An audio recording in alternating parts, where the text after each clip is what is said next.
Okay, so I have my piece of knit here. I like to take the whole width of the fabric. Knits are usually 56 inches, 60 inches wide, so it makes a good length that way.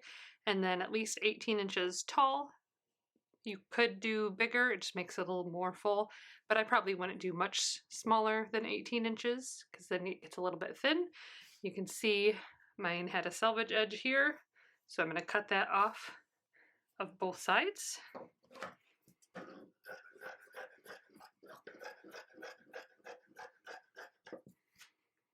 Okay, so once you have your piece ready, all you're going to do is fold it in half, right sides together, matching up the long edge. So I'm going to take it, I'm going to fold it half, and I'm going to pin all the way across the long edge. Okay, once you have it pinned all the way across that long edge, you'll need a marking implement and a ruler. And we're going to go ahead and mark 4 inches in on either side of that long edge. Okay, those marks tell us where we are going to start and stop sewing.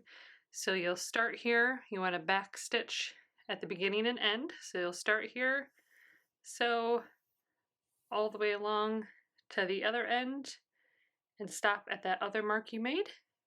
And you could also do it on a serger if you wanted as well. Once you have sewn that long edge, we're going to go ahead and turn it right side out.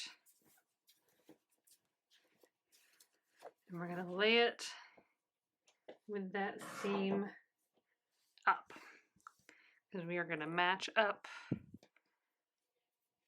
the raw edges of the short end now. So you're going to flip it over so it's right sides together. You're going to match up where they come apart here. So you have it like that, and then we're going to go ahead and pin all the way around that short edge. So go ahead and start at one, and it's going to kind of wrap around.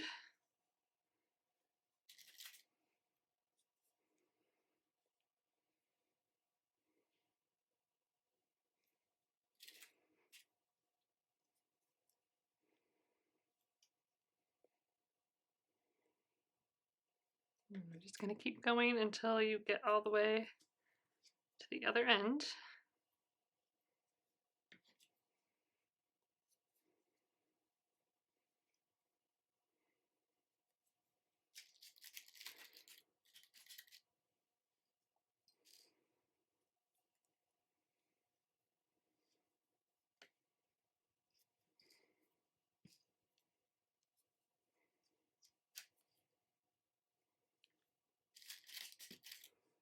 Okay, so once you have the short ends matched up like that, and then you're going to have the rest of the scarf coming out of that opening, we're going to go ahead and sew or serge that end that we just pinned.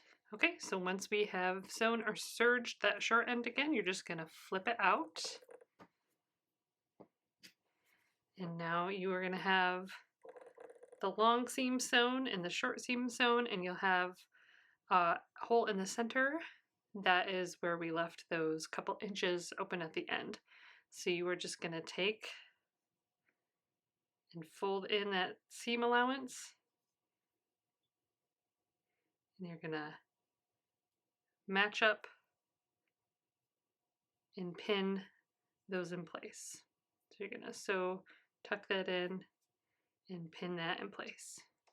Okay, so once you have that opening pinned shut, there are a few different ways you could finish it.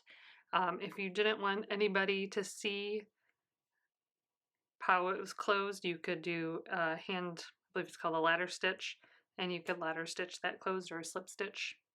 You can tell I don't like hand stitching because I can't remember the name of the stitch you use.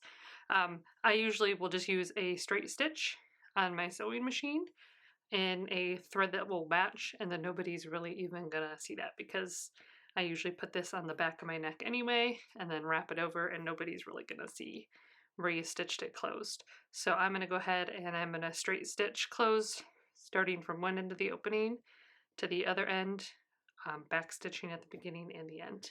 Okay, so you can see I just stitched that like 1/8 of an inch away from the edge. So make sure you catch both sides, stitch it closed, and then your infinity scarf is done.